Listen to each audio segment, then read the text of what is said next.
Naisip mo na ba kung bakit nananatiling kalmado ang mga matatag na tao habang ang iba'y nawawala sa sarili? Hindi iyon swerte, kundi na master na nila ang kanilang emosyon. Heto ang 7 emosyonal na bitag na palaging iniiwasan ng mga hindi matitinag na tao. Una, mga insulto mula sa estranghero.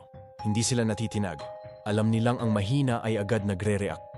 Ngunit ang malakas ay marunong magpanggap na walang narinig. Ikalawa, ang pangangailangang patunayan ang sarili. Kapag palagi kang nagpapaliwanag, nawawala na ang kapangyarihan mo. Ikatlo, mga argumento online. Hindi sila nag-aaksaya ng lakas sa pakikipagtalo sa mga anino sa likod ng screen. Ikaapat, ang inggit. Ang kanilang focus ay ang paghubog sa sarili, hindi sa landas ng iba. Ikalima, ang paghihiganti. Hindi sila bumababa sa ganong antas, pagkus ay nagpapatuloy ng may kalkulado at payapang kilos. Ika-6, papuri. Oo, pati papuri. Dahil sa sandaling hinangad mo ito, alipin ka na. Ika-7, drama sa relasyon.